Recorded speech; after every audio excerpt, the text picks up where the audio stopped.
Oi, meu nome é Isabelle Brassaroto Alves e eu vou fazer uma introdução sobre a ação de descumprimento de preceito fundamental, a ADPF. A ADPF é um mecanismo jurídico previsto na Constituição Federal de 88 e regulamentado pela Lei 9882 de 99.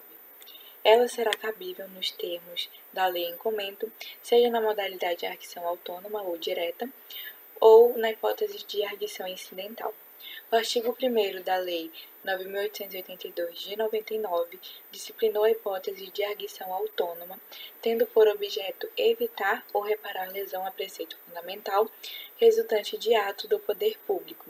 Percebe-se nítido caráter preventivo na primeira situação, que é de evitar, e caráter repressivo na segunda, que é de reparar lesão a preceito fundamental, devendo haver nexo de causalidade entre a lesão ao preceito fundamental e o ato do poder público.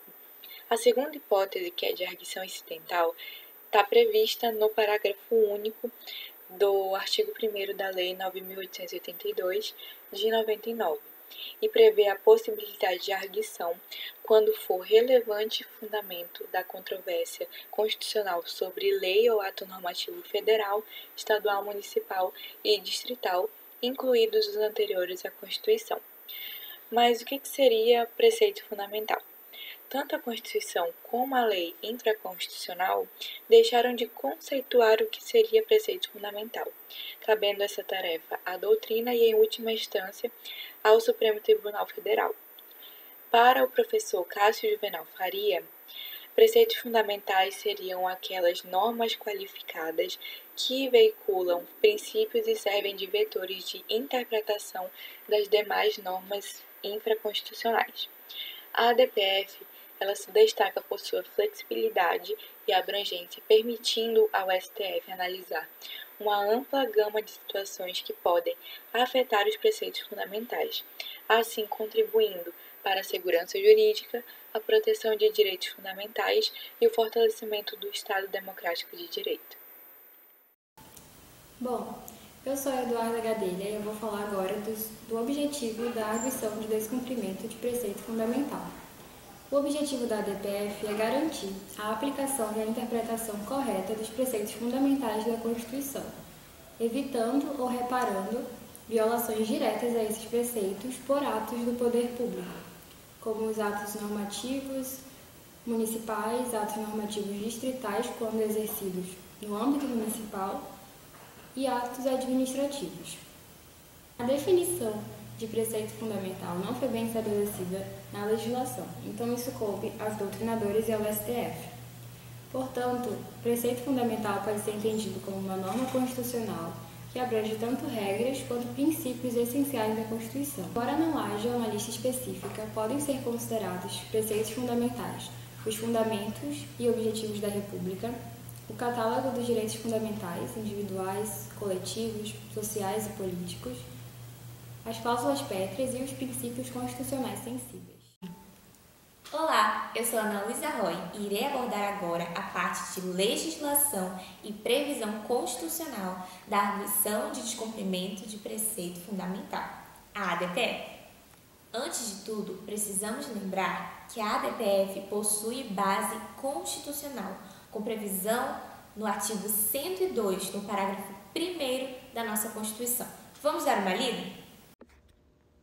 Parágrafo 1º. A arguição de descumprimento de preceito fundamental decorrente desta Constituição será apreciada pelo Supremo Tribunal Federal na forma da lei. E o que isso significa em termos de competência e aplicabilidade? Bom, de acordo com esse artigo, quem tem a competência para apreciar a ADPF é o Supremo, o STF. E a sua aplicabilidade está regulada na Lei 9.882, de 1999, que vai explicar como vai funcionar a sua legitimidade ativa, os seus procedimentos e os seus requisitos. Vamos dar uma lida nessa lei?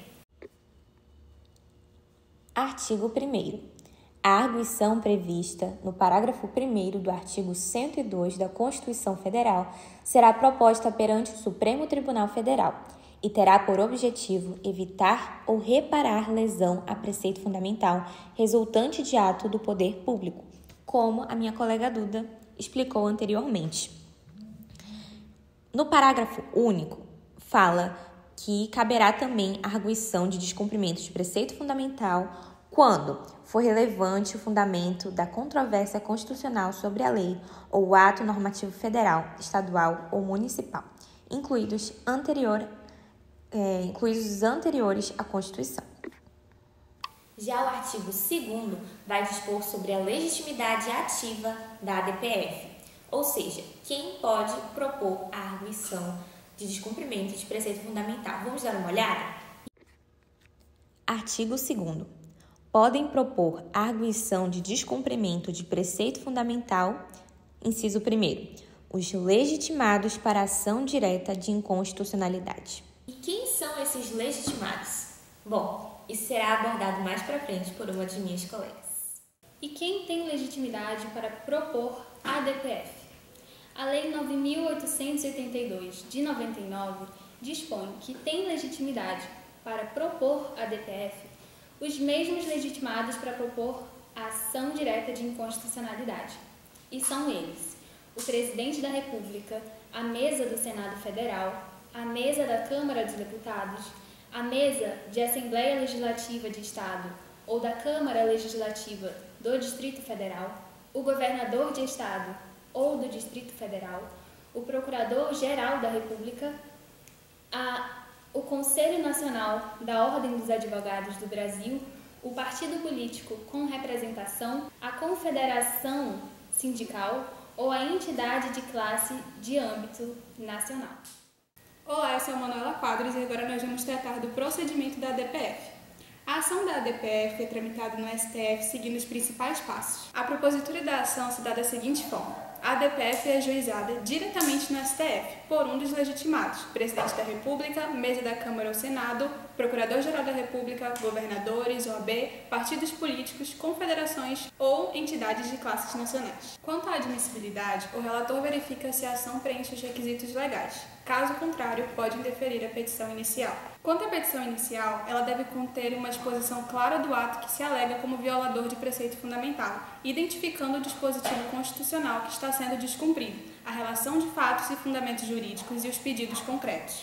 Acerca do pedido de liminar, o autor pode pedir uma decisão urgente para suspender os efeitos do ato impugnado. O relator pode conceder ou não a liminar, e caso decida concedê-la, o STF pode suspender a eficácia do ato impugnado até a decisão final do processo. A partir daí, vamos para a citação e manifestação das partes. Se a ação for admitida, o relator pode determinar a citação das partes interessadas, o que pode incluir órgãos públicos ou entidades que possam ser afetados pela decisão. O Ministério Público também é intimado para se manifestar no processo, dada sua função de custódia da ordem jurídica e da Constituição. Também pode haver a intervenção de amigos da Corte, amicus curiae. Dessa forma, o STF pode admitir a participação de amicus curiae, que são entidades ou pessoas que, embora não sejam parte do processo, têm interesse em apresentar argumentos ou informações relevantes para o julgamento da causa. Essa participação é frequentemente solicitada e considerada relevante para a análise de questões complexas. O Procurador-Geral da República pode emitir um parecer no processo, defendendo o interesse público e a correta interpretação da Constituição.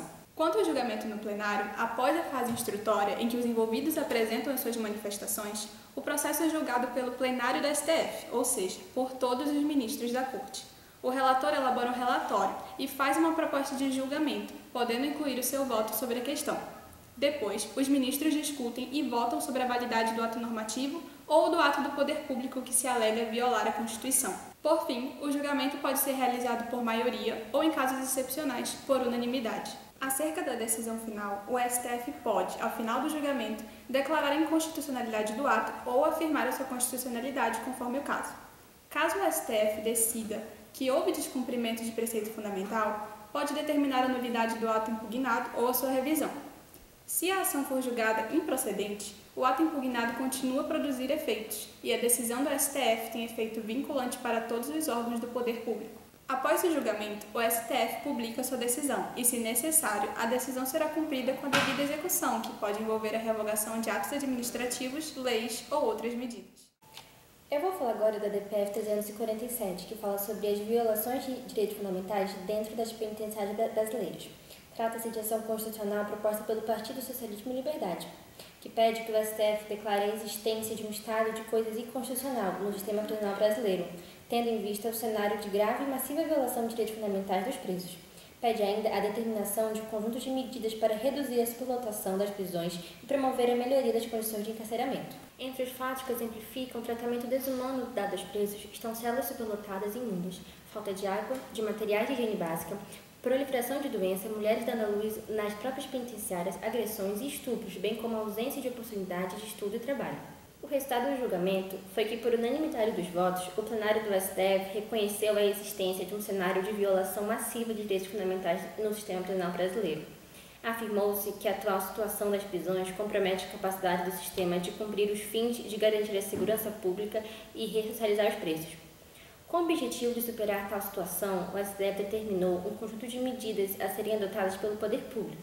Entre tais medidas, fixou-se prazo para que União, Estados e Distrito Federal, com participação do CNJ, elaborem em até 6 meses e executem em até 3 anos planos para resolver a situação em suas respectivas unidades.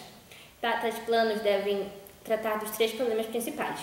Os planos que deverão ser elaborados pelos entes federativos deverão abordar as 3 principais questões, que são as vagas insuficientes e de má qualidade, a entrada excessiva de presos em caso em que a prisão não é necessária e a saída atrasada de presos e cumprimento de pena por tempo maior do que a condenação.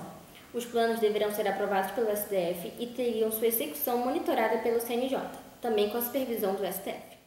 Eu vou falar agora sobre as peculiaridades da ADPF e principais diferenças em relação às outras ações constitucionais. São a ADI, a ADO e a ADC. Em especial a ADI, que é a ação direta de inconstitucionalidade. A primeira delas é que a ADPF é um procedimento subsidiário. Ela só pode ser usada quando não for cabível utilizar nenhum dos outros 3 procedimentos. Por exemplo, não se pode usar uma ADPF para contestar a constitucionalidade de uma lei, a menos que seja uma lei municipal ou uma lei cuja vigência anterior à Constituição de 88. Por quê? Porque nesses casos não é cabível utilizar nenhum dos outros. Em especial, no caso de lei anterior à vigência da Constituição, não teria sentido utilizar uma ação direta de inconstitucionalidade, porque a lei já estava lá quando a Constituição foi estabelecida, a menos que essa lei viole diretamente um dos princípios que fazem parte da estrutura do nosso ordenamento jurídico, e é exatamente essa a função da ADPF. Entramos então na segunda principal diferença, que são os campos de atuação. A ação direta de inconstitucionalidade só pode ser utilizada para questionar a constitucionalidade de leis e projetos de norma, enquanto a ADPF pode ser utilizada para contestar a constitucionalidade de qualquer situação jurídica. Por outro lado, a ADI pode ser utilizada contra norma que viole qualquer parte da Constituição, enquanto a ADPF tem que ser utilizada contra norma ou situação que viole especificamente os chamados preceitos fundamentais. Porque, assim como numa pirâmide de Kelsen, a Constituição está acima do resto do ordenamento jurídico, existe uma hierarquia dentro da própria Constituição. E existem, então, normas que não podem ser violadas nem mudadas de jeito nenhum, como as cláusulas pétreas e os preceitos fundamentais. Por isso, a ADPF é uma ação tão importante. Bom, a gente passou pelo fundamento, pela legislação, pela jurisprudência, pelo procedimento, e agora é inevitável ter em mente que a arguição de descumprimento de preceito fundamental é um importante meio de controle de constitucionalidade nacional. Bom, tendo sua previsão na Constituição Federal de 1988, ela foi introduzida com o objetivo de garantir a proteção de alguns preceitos fundamentais ameaçados ou violados, e se consolidou como um mecanismo de suma importância para garantir a eficácia da Constituição e a proteção de alguns direitos fundamentais. A ADPF desempenha um papel crucial na democracia constitucional brasileira, pois permite a solução de controvérsias jurídicas relevantes, que muitas vezes estão relacionadas com lacunas ou interpretações conflitantes, que podem colocar em risco alguns princípios e valores constitucionais da Constituição da República de 1988. Além disso, ao possibilitar o controle de constitucionalidade nos atos anteriores à Constituição, a arguição de descumprimento de preceito fundamental reafirma o compromisso com a segurança jurídica e com a prevalência dos valores constitucionais. Em conclusão, a ADPF é uma ferramenta super importante para o Estado constitucional democrático de direito que a gente vive, porque ela promove um equilíbrio entre os três poderes, legislativo, executivo e judiciário, e a proteção de alguns direitos fundamentais que estão previstos no artigo 5º e em outros artigos da Constituição. Bom, a sua aplicação reflete a maturidade do sistema jurídico brasileiro na busca pela justiça social e na busca da preservação do Estado democrático de direito. Bom, essa foi a arguição de descumprimento de preceito fundamental e nós esperamos que todos tenham compreendido e gostado da nossa apresentação.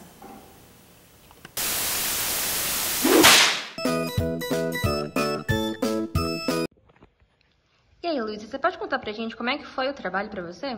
Eu achei bem tranquilo, graças a Deus, assim, sem estresse, sem confusão, sem abalo psicológico, deu tudo muito certo. Eu amei participar, fazer junto com as meninas, então todo mundo é muito amigo. Eu odeio todo mundo que tá aqui. O entrosamento do nosso grupo é ótimo.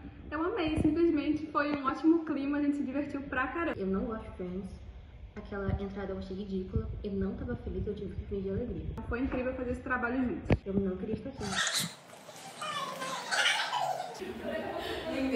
Dá um oi. Quem é que fala isso, gente? Já tá gravando? Não, eu tô gravando. Não tá. Ninguém tá. Eu disse pra pé.